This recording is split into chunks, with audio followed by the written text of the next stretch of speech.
বিসমিল্লাহির রহমানির রহিম। আসসালামু আলাইকুম আরহামাতুল্লাহি আবরাকাতুহু। আজকে আমি আপনাদের মাঝে হাজির হয়েছি অনুপস্থিত কোনো ব্যক্তিকে উপস্থিত করার ১০০% পরীক্ষিত সেরা শক্তিশালী বিশেষ একটি আমল নিয়ে। যদি সে দেশের বাইরেও থাকে তাহলেও সে আপনার কাছে হাজির হবে ইনশাআল্লাহ। এই আমলটি যদি আপনি সঠিক নিয়মে করতে পারেন, এটি এমন একটি আমল, আপনার আমল শেষ হয়ে যাওয়ার সাথে সাথে ওই ব্যক্তি আপনার উদ্দেশ্যে রওনা দিবে। ১ মিনিটের জন্য সে আপনি ছাড়া ধৈর্য ধারণ করতে পারবে না। সে আপনার কাছে অবশ্যই আসবে, এতে বিন্দু পরিমাণের সন্দেহ নেই। প্রথমেই আলোচনা করব এই আমলটিকে আপনি কার জন্য করতে পারবেন। এই আমলটিকে আপনি আপনার পরিবারের যেকোনো প্রিয় সদস্যের জন্য আমল করতে পারবেন, অথবা আপনার কাছের যেকোনো প্রিয় ব্যক্তিকে আপনার সামনে হাজির করার জন্য এই আমল করতে পারবেন।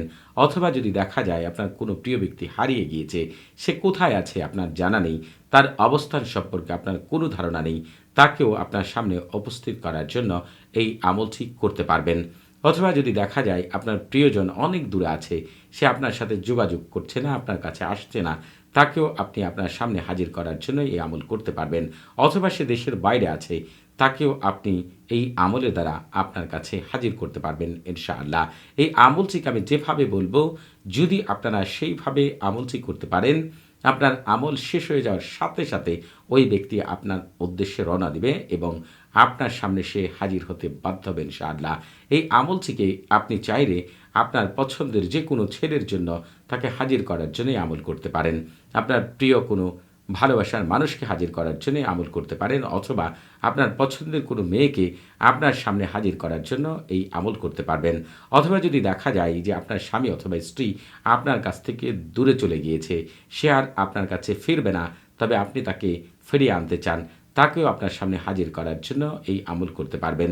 আপনার আত্মীয় স্বজন, বন্ধু বান্ধব, কাছের যে কোনো ব্যক্তিকে এই আমলের দ্বারা আপনার সামনে আপনি উপস্থিত করতে পারবেন ইনশাআল্লাহ। এজন্য এই আমলটিকে আমি যেভাবে বলবো সেইভাবে আপনাদেরকে করতে হবে। যখনই আপনি এই আমলটিকে সঠিক নিয়মে করতে পারবেন, তার মস্তিষ্কের মধ্যে শুধু আপনার কথাই চিন্তা হতে থাকবে, আর সে আর কারো কথাই ওই মুহূর্তে, যতক্ষণ না সে আপনার সামনে এসে উপস্থিত হয়, কারো কথাই চিন্তা করতে পারবে না। তার কাল্ব, তার মস্তিষ্ক, তার শরীরের মাংসপিণ্ড, রক্তপিণ্ড এবং প্রতিটি লোমের মধ্যে, শরীরের প্রতিটি অঙ্গ প্রত্যঙ্গের মধ্যে এই আমলের সাথে জড়িত বিশেষ শক্তিরা এমনভাবে আপনার নাম লিখিয়ে দিবে, আপনি ছাড়া সে আর কাউকে চিনবে না। যতক্ষণ না সে আপনার সামনে এসে উপস্থিত হয়, তার কোনো মতেই শান্তি মিলবে না। তার খাওয়া দাওয়া, ঘুম, কাজকর্ম কোনো কিছুই করতে ভালো লাগবে না। পাগলের ন্যায় সে আপনার কাছে ছুটে আসতে বাধ্য। একটু সে ধৈর্য ধারণ করবে না। আপনি ছাড়া অন্য কারো কথা ওই মুহূর্তে তার কোনো মতেই চিন্তায় আসবে না। তার প্রতিটি অঙ্গ প্রত্যঙ্গ আপনার কথাই বলতে থাকবে, এমনভাবে ছুটে আসবে যা আপনি কখনো কল্পনাও করতে পারছেন না। আপনি ছাড়া তার খাওয়া দাওয়া, ঘুম, কাজকর্ম কোনো কিছু করতে ভালো লাগবে না। যখনই আপনি আমলটি শেষ করবেন, সাথে সাথেই তার ভিতরে এমন অনুভূতি হবে, যে ব্যক্তি আপনার নাম শুনতে পারত না, আপনার কথা চিন্তাও করতো না, সেই ব্যক্তি এখন আপনি ছাড়া আর অন্য কোনো কিছুই চিন্তা করতে পারবে না। তবে আপনারা যারা এখনও আমাদের চ্যানেলটি সাবস্ক্রাইব করেননি, তারা অবশ্যই আমাদের চ্যানেলটি এখনই সাবস্ক্রাইব করে রাখবেন এবং আমাদের পাশে থাকার বেল বাটনটি এখনই অন করে দিবেন। কারণ আপনারা আমাদের চ্যানেলের মাধ্যমে সবচাইতে অমূল্য পরীক্ষিত বিশেষ আমলগুলো পেয়ে যাবেন, যেগুলো আপনাদের বাস্তব জীবনে কাজে আসবে এবং কাজে লাগানোর সাথে সাথেই ফলাফল পেয়ে যাবেন ইনশাআল্লাহ। এই আমলটি করার জন্য আপনি অবশ্যই পাক পবিত্র হয়ে অজু করে জায়নামাজে বসে কেবলামুখী হয়ে মুখে মিষ্টি জাতীয় জিনিস নিয়ে যার জন্য আমল করবেন, তার কথা মনে মনে চিন্তা করে তারপরেই হচ্ছে আপনি আমলটি করবেন। এই আমলটি করার শুরুতেই আপনি যে কাজটি করে নেবেন, সেটি হচ্ছে সারফুল উম্মার এবং তাহসিন করে নেবেন। এই সারফুল উম্মার এবং তাহসিন হচ্ছে রুহানি জগতের প্রথম দরজা। আপনি যদি কোনো ঘরের দরজা দিয়ে ভিতরে প্রবেশ না করতে পারেন, ওই ঘর থেকে যেমন কোনো কিছু বের করতে পারবেন না, অথবা ওই ঘরে যেমন কোনো কিছু ঢোকাতে পারবেন না, ঠিক তেমনি সারফুল উম্মার এবং তাহসিন ছাড়া যদি আপনি কোনো আমল করেন, ওই আমল থেকে আপনি কখনোই ভালো কিছু পাবেন না। অল্প স্বল্প আপনি ফলাফল পেতে পারেন, কিন্তু কখনোই পূর্ণাঙ্গ ফলাফল পাবেন না। এজন্য এই ভিডিও ডিসক্রিপশন বক্সে সারফুল উম্মার এবং তাহসিনের লিঙ্ক দেওয়া রয়েছে। প্রথমেই আপনি সারফুল উম্মার এবং তাহসিন করবেন, তারপরে হচ্ছে আপনি এই আমলটি করবেন। এই আমলটি করার সবচাইতে উত্তম সময় হচ্ছে সোমবার, রবিবার, বুধবার এবং শুক্রবার জুহুরের নামাজের পর, আর শুক্রবার হচ্ছে জুমার নামাজের পর। এটি হচ্ছে সবচাইতে উত্তম সময়। তবে আপনারা যারা অন্যান্য সময় আমলটি করতে চান, এই ভিডিও ডেসক্রিপশন বক্সে আরেকটি ভিডিওর লিঙ্ক দেওয়া আছে।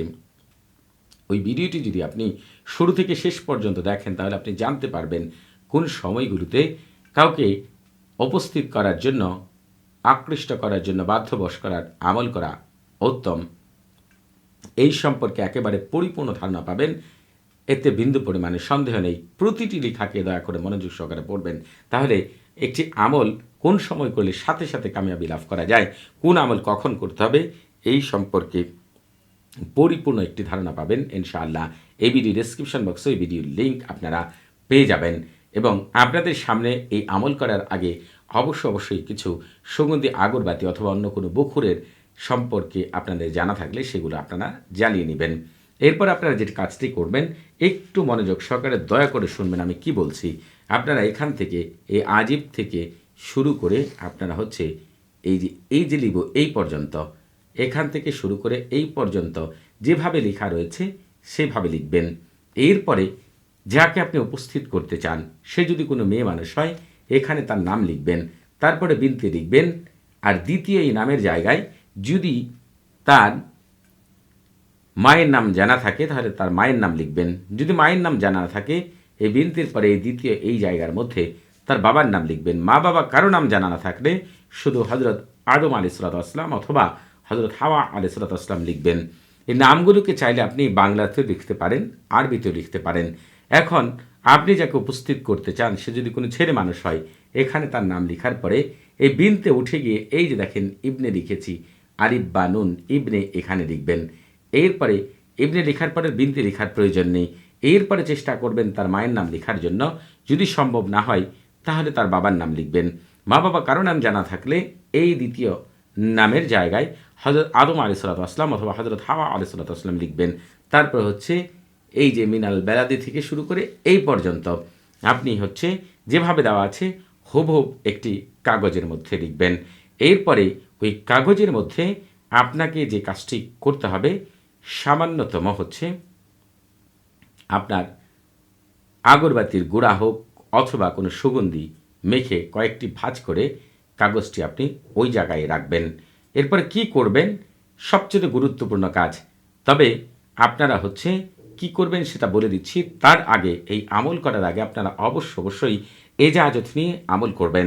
আপনাদের বুঝতে কোনো প্রকার সমস্যা হলে, কোনো কিছু জানার থাকলে, কোনো কিছু বোঝার থাকলে প্রতি শুক্রবার এবং শনিবার সকাল 9টা থেকে রাত 11টা পর্যন্ত এই নাম্বারে কথা বলতে পারবেন। তবে নামাজের সময় নাম্বারটি বন্ধ থাকবে, সেদিকে খেয়াল রাখবেন। এরপরে এই তলসামটিকে আপনারা আগুনে পোড়াবেন। আর ওই সময় হচ্ছে সবচেয়ে গুরুত্বপূর্ণ কাজ। আপনারা যদি আরবি পাঠ করতে পারেন, নিজেরাই আজিমাত দেহরুশিয়া পাঠ করবেন। কতবার পাঠ করবেন সেটা বলে দিচ্ছি। যদি আপনারা না পারেন, আমার মুখ থেকেই শুনবেন। আগুনে এই তালসাম জ্বলতে থাকবে। গ্যাসের চুলায় পোড়ান, মাটির চুলায় পোড়ান আর কয়লার চুলায় পোড়ান, এইটা পুড়তে থাকবে। অর্থাৎ তালসাম পুড়ে ছাই হয়ে যাক, ওই আগুন আপনি জ্বালিয়ে রাখবেন। ওই মুহূর্তে আজিমাত দিহরুশিয়া পাঠ করবেন। ঠিক এইভাবে যদি আপনারা পাঠ করতে না পারেন, আমার মুখ থেকে শুনবেন। বিসমিল্লাহি শারাহিয়ান দাহমুনান আলি মুতাআলি ফি উলুহি আইনাল আজিনাদিল কাভিয়াতু আইনা শামহামারিয়াতান আইনা কারদুমিন ওয়াদারদামিন আইনা আসিবিন আইনা সাহিবু ইয়াবালিদ দুখানি আইনা রাকিবু আলাল ফিলিল মুতাআম্মিমু বিসসাবানি আজিবু বিহাক্কিল ইবরানিয়াতি ওয়াবারহামুতা ওয়া শাইমুতা আজিবু তাইনা লিল্লাহি রাব্বিল আলামিন। ঠিক এই আজিমাত দিহরুশিয়াকে আপনার নিজের মুখে হয় আপনি 45 বার পাঠ করবেন, অথবা আমার মুখ থেকেই 45 বার শুনবেন।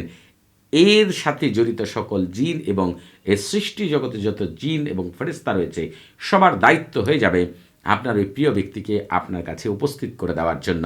যেভাবে বললাম সেভাবে করে দেখবেন, শতভাগ কামিয়াবি লাভ করবেন, এতে বিন্দু পরিমাণের সন্দেহ নেই। সবাই ভালো থাকবেন। আসসালামু আলাইকুম ওয়া রাহমাতুল্লাহি ওয়া বারাকাতুহু।